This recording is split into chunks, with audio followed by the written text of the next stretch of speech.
Hello guys, welcome to my channel Deepa education जे। आज की इस वीडियो में हम बात करेंगे बिहार शिक्षक भर्ती परीक्षा सीरीज 2023 के बारे में। जैसा कि आपको पता है कि 24, 25, 26 को बिहार शिक्षक भर्ती परीक्षा का निर्धारण किया गया है। और आपको कल जैसा कि अपडेट आया है कि नेगेटिव मार्किंग बिल्कुल हटा दी गई है। पहले तो ये था कि सेकंड पेपर में नेगेटिव मार्किंग होगी, पर अब सेकंड पेपर से भी नेगेटिव मार्किंग को हटा दिया गया है। तो ध्यान रखिएगा, ये सीरीज़ उन सभी अभ्यर्थियों के लिए बहुत ज़्यादा इंपॉर्टेंट होने वाली है जो भी बिहार शिक्षक भर्ती परीक्षा में शामिल होने वाले हैं। तो यदि आपको आज का सेशन पसंद आए, क्वेश्चंस पसंद आए, और मैं आपको पहले भी एक बात बता दे रही हूँ कि बहुत ज़्यादा कंटेंट कलेक्ट करके पढ़ने से अच्छा है कि आप जो कंटेंट आपके पास हैं उन्हीं कंटेंट का आप रिवीजन करिए, बार बार उन्हें पढ़िए। तो लेट्स स्टार्ट। सबसे पहला क्वेश्चन है, पर्यावरण शिक्षा केंद्र कहाँ पर है? तो पर्यावरण शिक्षा केंद्र की बात करें तो ये है अहमदाबाद में। ध्यान रखिएगा, इंपॉर्टेंट है। दूसरा क्वेश्चन है, दक्कन के पठार के अधिकांश हिस्से में कौन सी मिट्टी पाई जाती है? तो काली मिट्टी में पाई जाती है। ध्यान रखिएगा, दक्कन का पठार आपको पता है। दक्कन के पठार से प्रश्न हमेशा, भारत के पठार से प्रश्न 1-2 या प्रश्न हमेशा पूछे जाते हैं। तो ध्यान रखिएगा, काली मिट्टी को कपासी मिट्टी के नाम से भी जानते हैं, ये भी ध्यान रखिएगा। और ये कपास की खेती के लिए बहुत ज़्यादा उपयुक्त होती है, इसी कारण काली मिट्टी को कपासी मिट्टी के नाम से जाना जाता है। ठीक, आगे question, football tournament English Premier League 2022 का खिताब किसने जीता? तो मैनचेस्टर एफसी ने इंग्लिश प्रीमियर 2022 का खिताब जीता है। ठीक, आगे है, भारतीय मानक ब्यूरो कब अस्तित्व में आया? तो 1987 में आया। ध्यान रखिएगा, इंपॉर्टेंट है।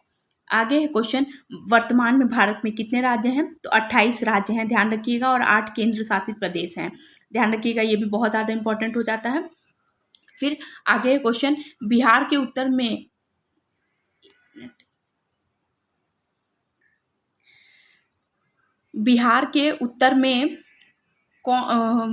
उत्तर में कौन कौन से जिले हैं? तो ध्यान रखिएगा, पहले हम इसका निर्धारण कुछ ऐसे करते हैं कि यहाँ पूर्व हो जाता है, यहाँ पश्चिम, ये उत्तर और ये दक्षिण। ये वाला एरिया आपसे पूछा गया है। तो पश्चिमी चंपारण, पूर्वी चंपारण, सीतामढ़ी, मधुबनी, सुपौल, अररिया, किशनगंज। ध्यान रखिएगा, अगर किशनगंज की बात करें तो ये सबसे पूर्वी जिला होता है बिहार का। तो बिहार के अगर बात करेंगे तो उत्तर में, बिहार के उत्तर में कौन कौन से जिले हैं? तो आप बताएंगे पश्चिमी चंपारण, पूर्वी चंपारण, सीतामढ़ी, मधुबनी, सुपौल, अररिया, किशनगंज। ध्यान रखिएगा, इंपॉर्टेंट है। आगे क्वेश्चन, 1934 में आयोजित अखिल भारतीय समाजवादी सम्मेलन की अध्यक्षता किसने की थी? तो आचार्य नरेंद्र देव ने की थी। अखिल भारतीय समाजवादी सम्मेलन की अध्यक्षता आचार्य नरेंद्र देव द्वारा की गई थी। आगे क्वेश्चन, बारी दोआब किन दो नदियों के बीच अवस्थित है? तो रावी और ब्यास नदी के बीच स्थित है बारी दोआब। ध्यान रखिएगा, इंपॉर्टेंट है। फिर आगे है, दादा भाई नौरोजी को कांग्रेस का अध्यक्ष कितनी बार बनाया गया था? तो इन कांग्रेस का अध्यक्ष दादा भाई नौरोजी को 3 बार बनाया गया था। एक 1893 में, 1886 और 1906 में। ध्यान रखिएगा, इंपॉर्टेंट है। आगे क्वेश्चन,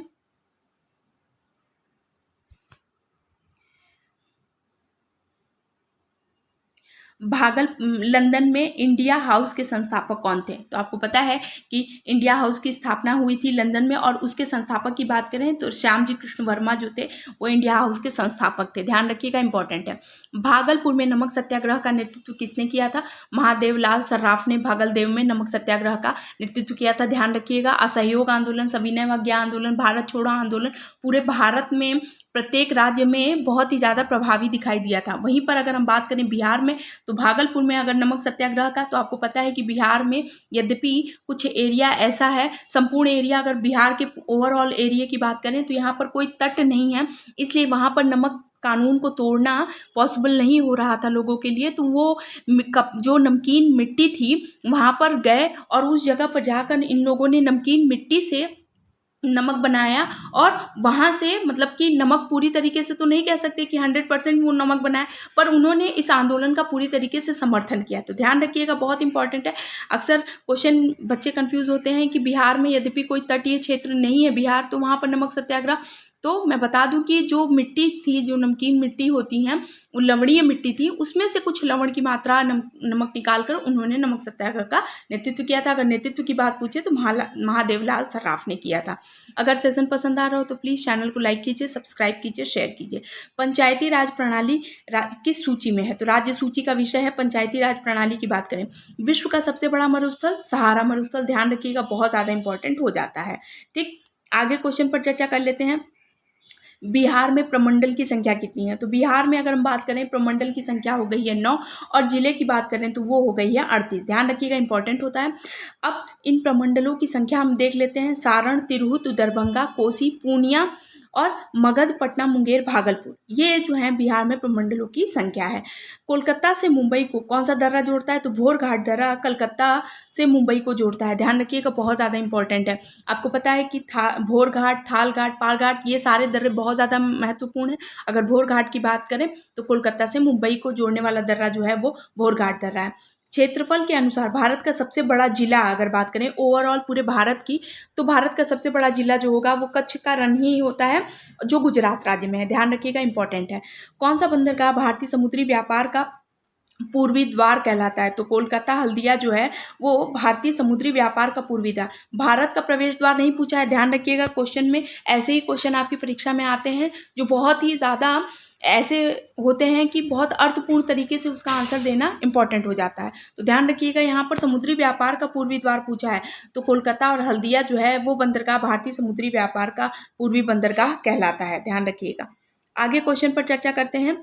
जावर की खान किस खनिज के लिए प्रसिद्ध है और यह किस स्थान पर पाई जाती है? तो देखिए, जावर की खान बता दूं कि जस्ता उत्पादन के लिए बहुत ज़्यादा फेमस है और वही ये जो है जावर की खान जो है वो राजस्थान राज्य में पाई जाती है। आपको पता है कि जावर की खान बहुत ज़्यादा इंपॉर्टेंट खनिज के जो खनिज संसाधन की अगर बात करें तो भारत के कुछ राज्य ऐसे हैं जहाँ पर खनिज बहुत ही ज़्यादा महत्वपूर्ण, जैसे झारखंड हो गया, बिहार के कुछ दक्षिण वाले राज्य हो गए, दक्षिण वाले जिले हो गए, झारखंड हो गया, राजस्थान राज्य है, जहाँ पर हमें कुछ ना कुछ, जैसे छत्तीसगढ़ राज्य है, यहाँ पर हमें थोड़ा थोड़ा खनिज संसाधन देखने को मिलता है। वहीं पर कोयले की बात करें तो उड़ीसा, झारखंड, दक्कन का ये सारे पठार जो हैं बहुत जो हैं वो खनिज के लिए बहुत ज़्यादा महत्वपूर्ण ध्यान रखते हैं। तो ध्यान रखिएगा, ये सारे बहुत ज़्यादा इंपॉर्टेंट हो जाते हैं।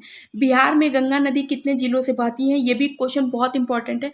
12 जिलों से गंगा नदी बहती है। ध्यान रखिएगा बिहार में।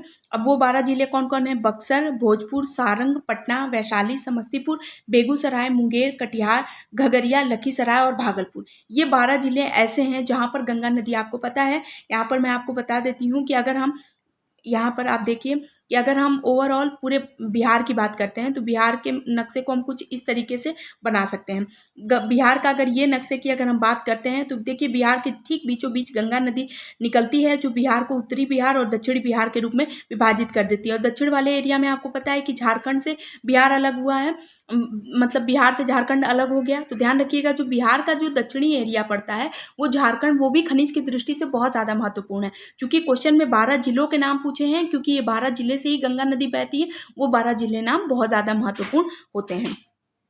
आगे क्वेश्चन पर चर्चा करते हैं कि भारत के प्रथम राष्ट्रपति डॉक्टर राजेंद्र प्रसाद का संबंध बिहार के किस स्थान से है? तो आपको पता है कि डॉक्टर राजेंद्र प्रसाद जो थे वो भारत के प्रथम राष्ट्रपति थे और इनका संबंध जो है वो जीरादेई स्थान से है, जो बिहार में पड़ता है। तो ध्यान रखिएगा, ये कुछ आज का सेशन था जो बहुत ज़्यादा इंपॉर्टेंट था आपकी परीक्षा के लिए। अगर आपको सेशन पसंद आए, अगर ये कंटेंट पसंद आए, देखिए इस टाइप के ही प्रश्न आपकी परीक्षा में पूछे जाएंगे, जो बिहार भर्ती परीक्षा में समस्त जो शामिल होने वाले हैं उनके लिए ये परीक्षा बहुत ज़्यादा महत्वपूर्ण होंगी और ये सेशन भी बहुत ज़्यादा इंपॉर्टेंट होगा।